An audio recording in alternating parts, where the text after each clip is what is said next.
제가 전에 섬기던 교회에서 동네 한 바퀴라는 걸 한 적이 있습니다. 이 운동이라는 게 혼자 하려면 자꾸 게을러지고 포기하게 되고 그리 되잖아요. 그래서 교인들과 함께 동네 한 바퀴라는 프로그램을 한동안 진행한 적이 있어요. 교인들이 저녁 시간에 일정한 시간에 모여서 그래서 학교까지 달려가고 또 그 학교 안에 운동장을 이렇게 여러 바퀴 도는 동네 한 바퀴 운동을 했었어요. 근데 그 처음 시작하는 날이었습니다. 그렇게 운동장에 가서 한참을 돌고 그러고 나서 이제 헥헥거리는 숨을 고르고 돌아오려 하는데 집사님 한 분이 목사님 우리 체조하고 가요. 그러면서 맨손 체조를 하자고 해서 그래서 그 집사님이 앞서서 하는 대로 우리가 따라서 맨손 체조로 이제 마무리를 할 즈음이었습니다. 불과 한 5분 더 체조를 하고 있었는데 그때 저쪽에서 다른 네 가족도 우리처럼 동네 그 운동장을 돌고 또 이렇게 체조를 하는지 뭐 재미나게 웃는 소리도 나고 그랬어요. 근데 갑자기 아버지가 비명을 지르면서 도와달라고 그러는 거예요. 그래서 뭐 도와달라는 소리가 들리니까 뛰어가서 보니까 그 딸내미가 왜 그랬는지 모르지만 이렇게 기절하고 아마 심장마비가 온 것 같아요. 그래서 그 아빠가 그 딸을 이렇게 막 인공호흡 하느라고 애를 쓰고 또 이제 저는 목사잖아요. 그분이 내가 목사인지 아닌지 알거나 모르거나 상관없이 제가 그 아이에게 가서 이 심장 밑에를 압박을 하면서 그러면서 목사니까 간절하게 하나님께 부르짖고 기도를 했습니다. 그리고 얼마간의 기도가 지나고 난 뒤에 다행스럽게 그 아이가 깨어나고 무사하게 일어나서 아빠 엄마의 손을 잡고 돌아가는 장면을 보게 되었습니다. 목사에겐 모든 시간이 준비된 기도의 시간이죠. 교인들은 그냥 운동장 몇 바퀴를 도는 일이지만 저에게는 그 운동장을 도는 시간에도 그 자리에 온 교인들을 위해 기도하는 시간이고 저에게는 준비된 영성을 준비하는 그런 시간입니다. 아마 그렇게 그 시간이 준비되었기에 그 다음 순간 내게 당한 위기가 아니고 그 가정에 당한 위기, 제가 그 가정을 그때 보고는 그 다음에는 거의 본 적이 없을 정도로 또 나름대로 그렇게 그 아이를 그 위험한 지경에서 간절한 기도로 살려주기도 했는데 그런 목사 마음에는 한 번 정도는 좀 뭐 목사한테 살해하러 오는 것이 아니라 그렇게 기도 속의 은혜를 경험했으면 뭐 교회도 한번 와봐주지 않을까 하는 그런 기대를 했는데 그렇진 않더라고요. 그래도 상관없이 준비된 기도 속에 역사를 여는 그런 귀한 체험들을 그때도 한 적이 있었습니다. 그래서 저는 영성을 준비해 놓는 걸 아주 중요하게 생각을 해요. 목사가 목사의 영성을 준비해 놓아 어느 순간에라도 다른 누구 개인에게나 또는 공동체에 임하는 어려움들로부터 지켜내는 게 중요하다. 제가 여러분들에게도 그런 말씀을 드린 적이 있지요. 방패기도를 해라. 불똥기도도 좋지만 불똥기도와 방패기도는 뭐예요? 불똥기도는 발등에 불이 떨어져야 그때 아이고 그러면서 매달려 기도. 물론 그런 기도도 필요한 거예요. 그조차 하지 않는 사람들에 비하면 아주 귀한 기도입니다. 그러나 건강한 영성은 준비된 방패기도를 하는 거예요. 항상 기도로 방패를 준비해 놓고 있으면은요, 크고 작은 어려움이 왔을 때 우리가 아까 부른 찬송처럼 그렇게 크고 작은 어려움이 왔을 때 그럴 때 우리가 그 어려움을 잘 이겨낼 수 있다라고 하는 거예요. 오늘의 시도 바로 그 방패 기도를 하고 있는 거예요. 이 시편의 전문의 제목이 나오잖아요. 다윗이 굴에 있을 때에 지은 마스길, 곧 기도. 마스길이라고 하는 것은 교훈이라는 말이라고 설명이 되어 있어요. 굴에 있을 때 지금 다윗이 사울 왕에게 쫓겨서 마치 메뚜기와 같이 목숨 노리름을 받아서 어느 때는 아둘람의 동굴에서 어떤 때는 엔게디의 요새에 그 몸을 숨기고 있는 거예요. 시편 23편에서는 내가 사망의 음침한 골짜기에 다닐지라도 라는 표현의 기도를 하고 있어요. 바로 그런 위기의 순간이에요.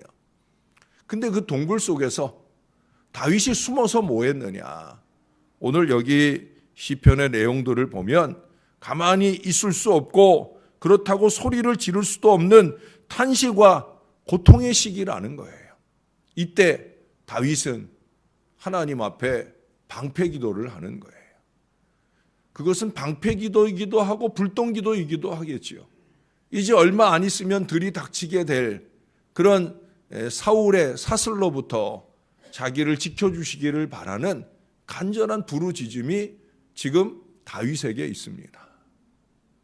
사실은 저 입구에 사울이 왔을런지도 모르는 순간일 수 있는데도 불구하고 오늘 본문에 보면은 1절에 그러잖아요. 소리내어 부르짖는다.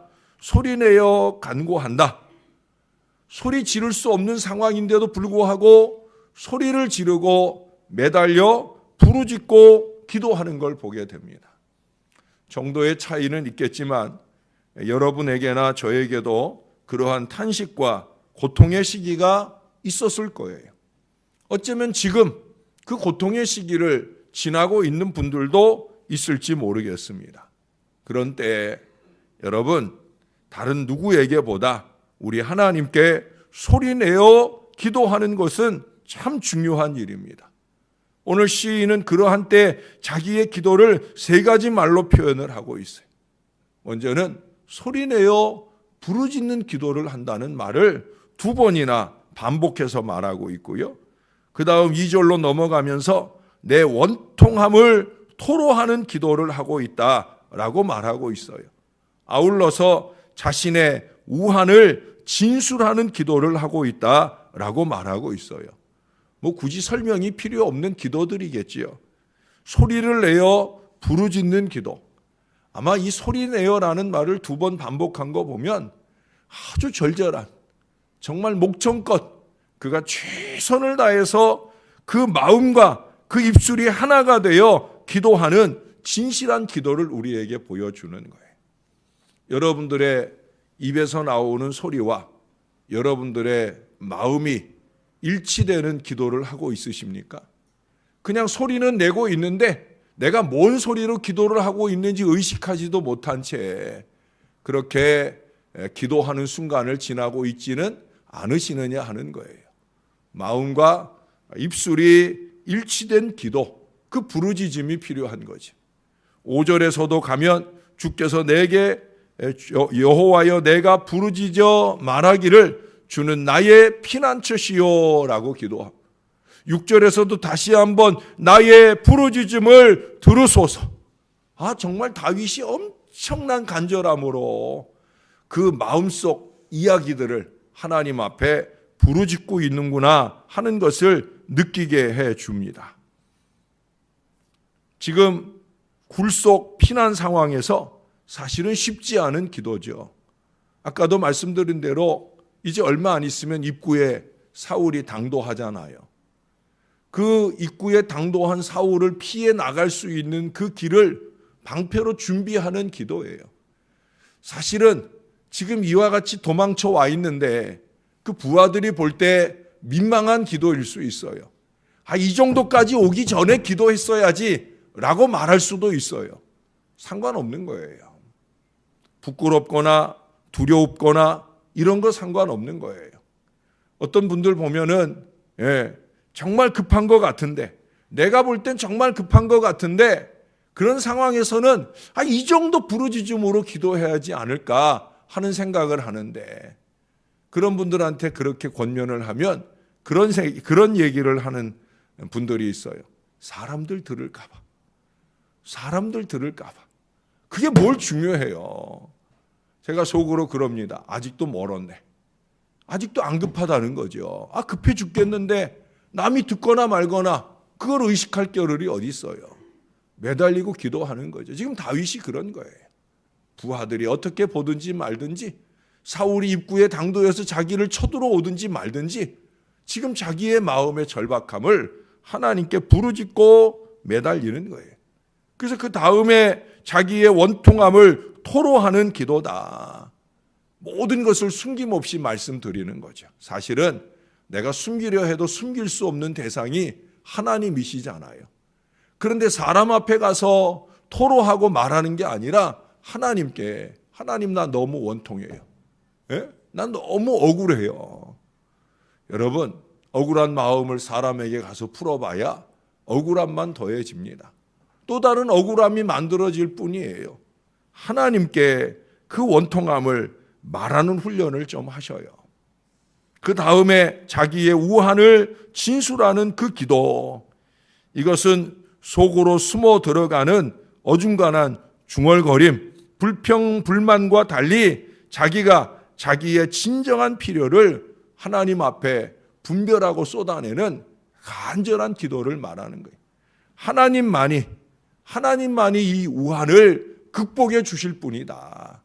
그렇게 주님 앞에 매달리고 기도하는 것입니다. 하나님은 진실하고 공정하신 분이기 때문에 이러한 모든 기도를 들어주시고 그 마음을 자비로 씻어주시고 그 텅 빈 마음에 새로운 축복과 새로운 격려를 부어서 채워주십니다. 사람에게 받는 위로는 순간입니다. 때로 사람은 앞에서는 위로하지만 뒤에서는 흉을 보고 또 다른 말거리를 만들어 가기도 합니다. 그러나 하나님은 그러지 않으셔요. 하나님은 참으로 위로받을 만한 위로로 우리의 마음을 어루만져 주셔요. 여러분, 오늘 3절 하반절 이하를 보셔요. 내가 가는 길에 그들이 나를 잡으려고 올무를 숨겼나이다. 오른쪽을 살펴보소서. 나를 아는 이도 없고요, 나의 피난처도 없고요, 내 영혼을 돌보는 이도 없나이다. 사람은 아니라는 거예요.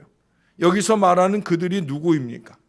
대표적인 사람은 자기의 장인 사울이에요. 6절 하반절에 보면은 그들은 나보다 강하니이다 라고 고백을 하고 있어요. 여러분, 친족 아닙니까? 장인이면. 가족 아닙니까? 사람에게 오해받고 사람에게 멸시당하고 사람에게 배신당하고 이보다 괴로운 일이 없죠. 2주일 전에도 요셉의 얘기를 했었잖아요. 요셉은 그런 억울함으로 팔려간 13년의 세월을 지났어요. 형들에게 배신당하고 자기가 충성을 다한 보디발에게 배신당하고 그는 그런 원통함과 억울함 가운데 그는 하나님만 바라봤잖아요. 하나님 보시기에 좋은 모습으로 행하려고 몸부림치고 노력했잖아요. 때때로 여러분, 우리가 사람에게 바보 취급을 당하고 멸시를 당하고 무시를 당했다고 느낄 때가 있어요. 잠 못 이루는 그런 밤을 보낼 때가 있어요. 기도 한 자리도 제대로 잘 못하면서 뭐 설교가 어떠니 저떠니 그런 말을 들을 때도 목사가 있어요. 그 억울한 순간에 우리는 과연 어떤 생각으로 하나님 앞에 있느냐 하는 거예요. 그와 같은 피해자 의식을 갖게 되면 스스로 비천해지고 슬퍼지고 자기의 영성이 추락하는 그런 안타까운 순간을 만나게 되어집니다. 근데 제가 제 경험을 돌이켜보면 두 가지 중에 하나일 수 있어요. 하나는 정말 그 사람들이 나를 바보 취급하는 것일 수도 있고요. 아니면 내가 스스로 나를 그렇게 비하하는 경우들도 있다라고 하는 거예요. 다시 말해서 곡해하는 거지요. 타인이란 우리가 생각하는 것만큼 우리들의 일에 그렇게 관심이 없는데 그저 피상적으로 보고 말하는 것일 수도 있는데 그런데 곧잘 곡해해서 대단히 멸시를 당했다고 느끼면서 그 사람을 원망하고 노하고 복수심에 불타 공격적인 태도를 취한다든가 진짜로 절망해서 나 같은 것은 틀렸다고 좌절해버리는 수가 있다라고 하는 거예요.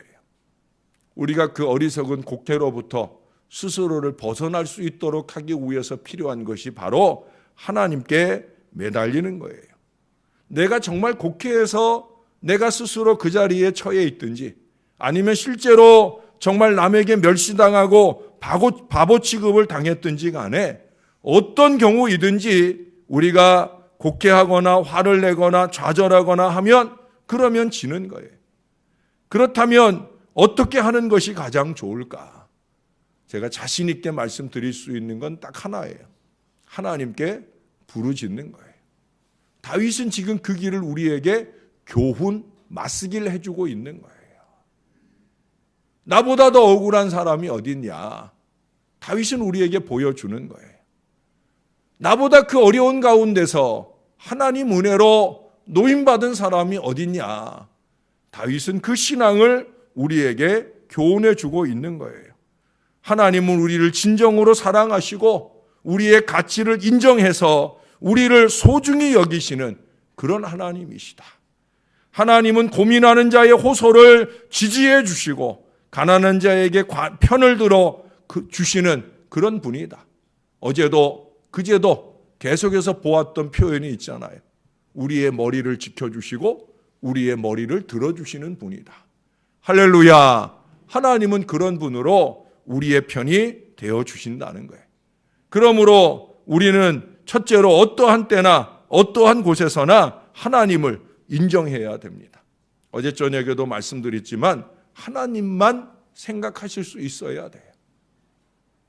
하나님만 생각하는 그 집중된 마음을 놓치게 되면 쓸데없는 분노가 자꾸 일어납니다. 잠 못 이루는 밤이 하루 더 연장되고 하루 더 연장되는 어리석음 가운데 거할 수 있다는 거예요. 주의를 의식할 필요가 전혀 없어요. 그거 의식하다 보면 내가 망하게 됩니다. 내가 망하는 것이 다른 사람들을 망하게 하는 것이기도 합니다. 괜한 피해의식을 가질 필요가 없다는 거예요. 나는 지금 하나님께만 집중하겠다. 미친 듯이 그 하나님께 부르짖는 거예요. 내겐 지금 오직 하나님만 인정하는 마음뿐이다. 오직 그 하나님께 집중하는 기도를 하는 거예요. 다윗은 지금 그렇게 하나님께 집중합니다. 그것이 그가 그렇게 방패로 준비된 기도 속에 있기 때문에 사울이 입구까지는 와도 그 안으로 다윗을 찾아 들어오지 못하는 은혜를 입는 것이요. 그가 잠들어 있는 사울을 지나오면서 그 옷깃을 잘라갖고 나와가지고 내가 너를 죽일 수도 있지만 내가 기름 부은 왕을 내가 내 손으로 내가 어찌하지 아니하고 하나님께서 당신을 처리하도록 내버려 당신은 나를 죽이려 했지만 나는 당신을 위하여 축복하는 나의 자리를 지켜내겠다 하는 견고한 마음을 다윗이 지켜낼 수 있는 비결이 바로 여기에 있는 거예요. 사울에게 집중하고 원수 갚음에 집중했다고 하면 어찌 그런 거룩한 영성이 가능하겠습니까? 하나님께 집중하는 거예요. 하나님의 은혜를 채우고 그 은혜로 통하여 위기를 넘어서는 놀라운 은혜가 나타나게 되어지는 거예요. 그렇기 때문에 다윗은 그 다음 두 번째 하나님을 두려워하는 그 마음으로 악에서 떠나는 거예요. 악한 방도를 취하지 않는 거예요.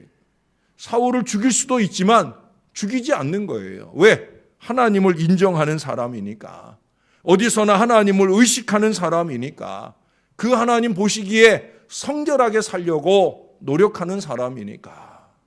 사울은 사울처럼 살지라도, 악인은 악인들처럼 살지라도 그 사울이나 그 악인을 대하는 나는 하나님의 백성답게 내 자리를 지켜내겠다 하는 거예요. 순도 100%의 성령 충만을 추구하면서 준비된 영성, 여러분 준비된 영성이 역사를 일으키는 거예요. 그래서 방패 기도를 하는 거예요. 늘 기도에 힘쓰고 늘 하나님께 집중된 이 믿음의 마음을 놓치지 않을 때 우리는 크고 작은 억울함과 고통의 순간 속에서도 죄로 인해 나의 기도가 하나님께 올라가지 못하거나 하나님의 응답이 내게 오지 못하는 어리석음을 범하지 않도록 나를 지켜낼 수 있는 거예요. 그보다 더 중요한 것이 뭐예요? 마음을 다해서 하나님을 신뢰하는 거죠. 다윗이 하나님을 신뢰하는 마음이 없다고 하면 소리내어서 하나님께 간구하겠어요? 그 원통함을, 그 우한을 일일이 다 하나님 앞에 토로하고 진술하는 이런 어리석은 기도를 했겠습니까? 하나님만 인정하겠다는 거예요. 5절 하반절에 보면은 나의 분깃이라고 하는 말이 나와요. 분깃이라고 하는 말은 상속분을 의미하는 거예요. 내가 부모로부터 받는 상속분. 여러분, 이 건물도 돈 많은 아버지가 아들 셋한테 이 건물 하나, 저 건물 하나, 저쪽에 있는 건물 하나, 이 세 가지 건물을 지어가지고 원일, 원이, 원산 빌딩으로 그렇게 이름 지어서 상속을 주었다잖아요. 근데 감사하게도 이 상속받은 분이 이 상속받은 걸 지켜내지 못하고 우리 교회에 이 건물을 넘겨줌으로 우리 교회가 이렇게 아름다운 성전을 좋은 자리에 마련할 수 있게 되었잖아요. 대부분 많은 자녀들은 상속받은 재산을 탕진해 버리는 경우가 많이 있어요. 그들이 원해서 그러는 일이 아니겠죠. 그러나 여러분, 영원히 탕진되지 않는 중요한 분깃, 중요한 상속분이 있다는 거예요. 다윗은 그걸 알고 있어요. 자기의 아버지 이새에게서 받은 상속분이 아니라 자기의 자식 솔로몬에게 줄 상속분이 아니라 바로 하나님이 나의 상속분이다. 나의 분깃이다. 다윗은 그 분깃을 자기 자식들에게 물려주기를 원했던 거지요. 무엇보다 중요한 건 뭐예요? 하나님만 나의 상속분입니다. 다른 거 다 필요 없습니다. 나는 하나님이면 족합니다 하는 이 믿음이 중요한 거죠. 저나 여러분들의 마음도 같은 마음이어야 합니다. 하나님만이 나의 전부입니다. 내가 다른 데 침 흘리지 않고 나는 하나님이면 충분합니다. 이 믿음 마음으로 저와 여러분이 하나님만 마음을 다해 신뢰하고 의지하게 되어질 때 하나님은 반드시 우리의 길을 곧게 해주시고 우리의 머리를 높이 들어주시는 영광의 자리에 이르게 하실 것입니다. 사랑하는 여러분, 3일 만에 주님을 무덤에서 부활시켜 주신 분이 우리 하나님이셔요. 3일만 하나님께 부르짖으며 매달려 참아내 보십시오. 그러면 반드시 우리 하나님께서 우리에게도 영광의 면류관으로 관을 씌워 주실 것입니다. 이 은혜가 저와 여러분 안에 충만하여 넘치게 되기를 우리의 구주 예수님의 이름으로 간절히 축원합니다. 기도하겠습니다. 하나님이 우리 하나님 되어 주셔서 감사합니다. 이 새벽 아침에도 하나님께 부르짖고 매달릴 이 기도의 자리가 있게 해주셔서 감사합니다. 저나 이 모든 주의 자녀들이 하나님께 더 집중하게 도와 주옵소서. 예배를 마치고 나면 음악을 크게 틀어드리는 이유가 다른 데 있지 않잖아요. 하나님께 더 집중하라고, 다른 사람의 기도에 신경 쓰지 말고 다른 사람들이 내 기도를 들을 거라 생각하지 말고 나의 마음을 하나님께 토로하는, 나의 원통함을 하나님께 진술하는 그 믿음의 기도에 더 집중하는 하나님의 사람들이 되게 하여 주옵소서. 말씀에 의지하여 기도의 그물을 내릴 때 주님께서 우리의 인생의 배 가득히 물고기를 잡게 하시는 그 은혜를 누릴 수 있음을 깨닫게 하여 주시고, 우리의 기도도 좀 더 부르짖고 기도하는 간절함이 넘쳐나게 도와 주옵소서. 우리의 기도가 불똥기도이든 방패기도이든 하나님 기도할 수 있음이 희망인 걸 알게 도와주시고, 우리의 영원한 분깃 되시는 하나님 앞에 우리의 문제를 토하고 기도하는 일을 주저하지 않는 하나님의 자녀들이 되게 하여 주옵소서. 사순절을 맞아 주님의 십자가에 동역하는 마음으로 이 금식의 여정을 이어가거나, 특별히 이 교회를 위한 아주 중요한 일을 인간적이고 육신적이고 세속적인 방법으로 풀어가는 것이 아니라 교회 안에 맞는 사명을 그저 감투처럼 생각하는 어리석은 마음이 아니라 하나님의 일은 하나님의 방법대로 그렇게 믿음의 기도를 집중해 주님께 올려드림으로 이 교회에 신령한 하나님의 일꾼이 세워지기를 간절히 바라는 그 믿음의 기도를 사랑하는 주의 자녀들이 잘 해낼 수 있도록 도와주옵소서. 이 교회를 사랑하시는 하나님의 은혜가 풍성한 은혜로 우리에게 나타나는 역사를 경험하는 사순절 은혜 기간이 되어지게 주님께서 함께하여 주옵소서. 우리가 계획하고 목표한 거룩한 일꾼들이 그만큼 다 세워지는 그 은혜의 자리에 온 교인들이 나갈 수 있도록 우리 하나님, 우리를 더욱더 신령한 영성으로 준비시켜 주옵소서. 필요한 때 잘 쓰임받을 하나님의 사람, 기도의 사람 다 되어지도록 저와 이 모든 주의 자녀들을 은혜로 붙들어 주옵소서. 성령으로 충만하게 하여 주옵소서. 감사합니다. 예수님의 이름으로 기도합니다. 아멘.